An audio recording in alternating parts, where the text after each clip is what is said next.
This is Rabbi Aaron Boxt from Temple Beth Shalom in Ocala, Florida, back once again with my podcast for this week. Want to talk a little bit about the Parsha for this week, because the Parsha for this week is Parshat Kedoshim, which means basically holiness or holy one, uh, or the ways in which one can be holy.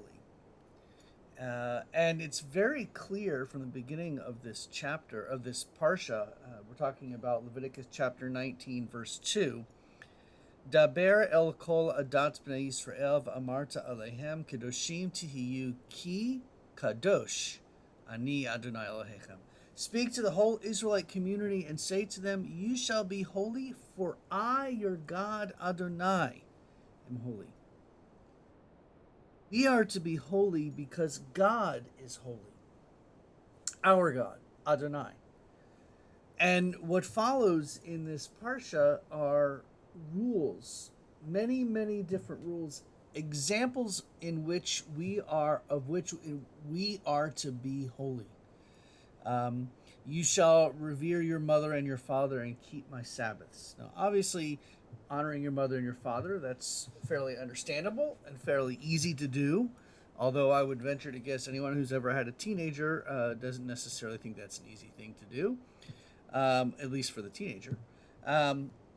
Keep my Sabbaths. Well, what does that mean, keep my Sabbaths? Are we talking about observing Sabbath in a way that is strictly Orthodox traditional, or are we talking about separating Shabbat and making it a different day? So there's different ways of interpreting that particular line. But anyway, it goes on and on and on and on and on. All of these many important ways in which we are to be holy.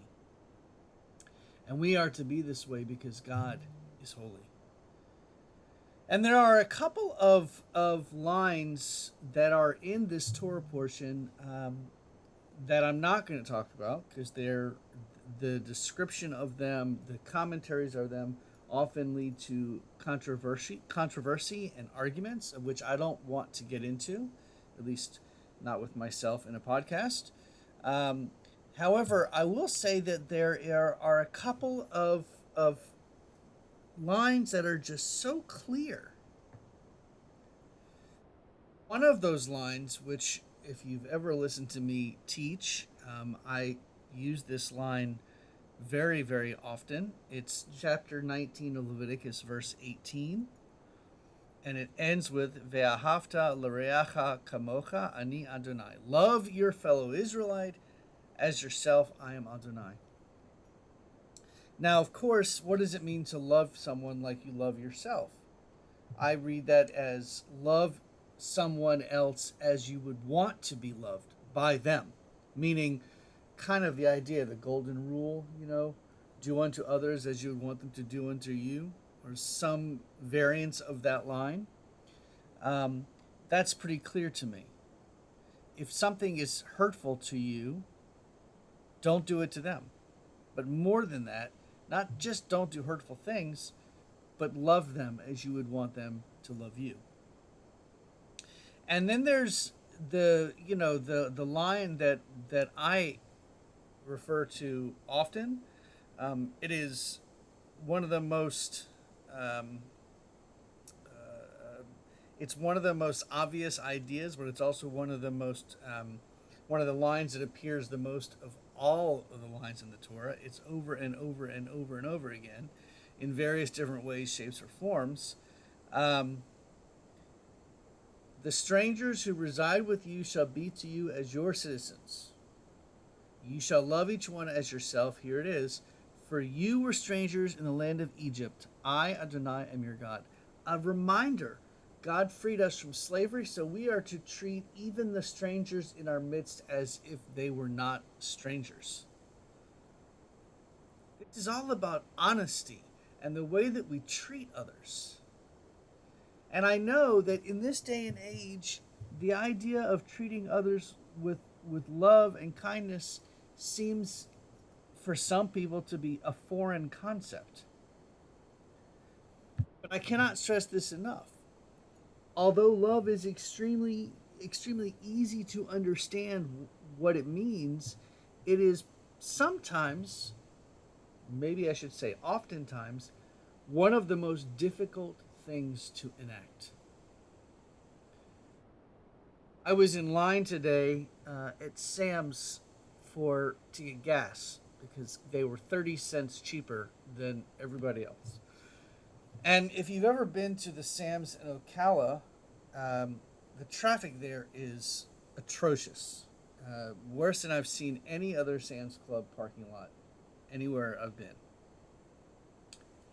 And I was literally in line in traffic, stopped and go traffic for about 30 minutes to make about a block, if that far. So, needless to say, I and many other people around me were getting frustrated and angry and upset. So I came up to the line I came up to the part in the traffic line where people were coming out of the Sam's uh, gasoline lines, pumps. And there was a line of like 7 or 8 cars who all filled up their tanks with gas and were all ready to leave. And I thought, okay, I'm going to let all of them through because the quicker that we let them out, the quicker more people can get into the pumps, and that'll help with traffic. Everything was going swimmingly, as they say, until one lady came up from behind, like 2 or 3 cars behind me. And now I thought she was going around me to go into the regular parking lot of Sam's to go grocery shopping or something. Instead, she literally came to my side and then went around me to get in front of me. In that moment, it was very hard for me to love her. I was frustrated. I was angry. I was annoyed, as I'm sure any of us would have been in that moment. And I'm really glad that my window was closed and her window was closed because I'm sure that it could have been heated if we were able to actually understand and hear each other in that moment. And I recognize that I'm not the only one that would have felt that way, but I can only control my own emotions. I can only control myself.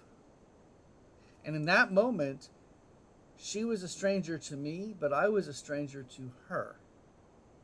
And yet, we were equal. And yet, in that moment, I'm sure if you were in my head or in my car and you heard my frustration, you wouldn't have thought that I thought she was equal, and vice versa. It's all about control, it's all about understanding. Um, I have an 18-year-old daughter who's going to college in the fall.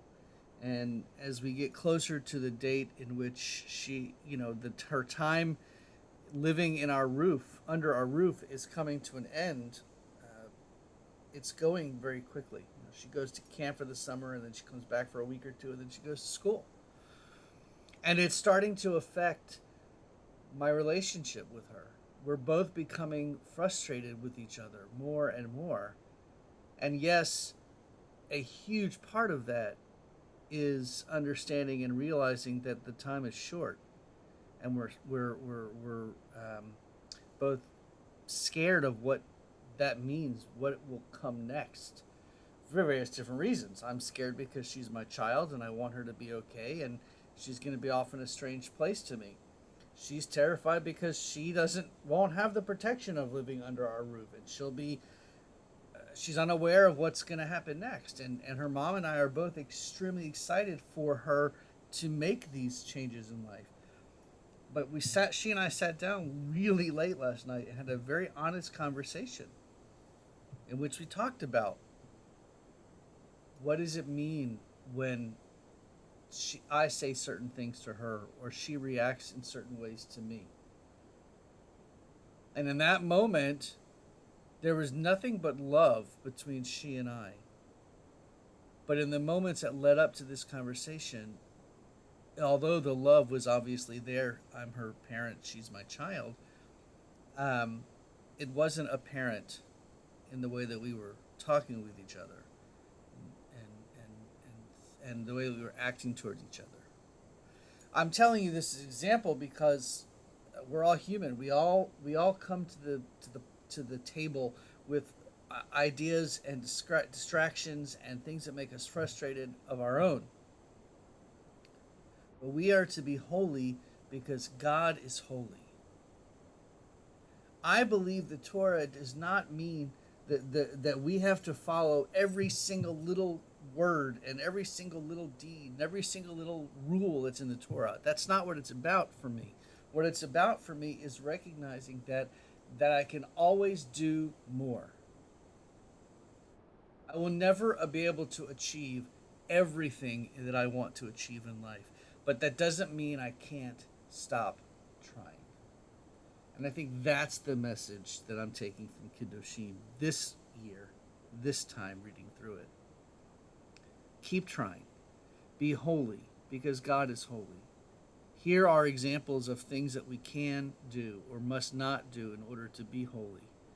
Learn them, understand them, and then do your best to be holy because God is holy. That's the message. Shabbat Shalom.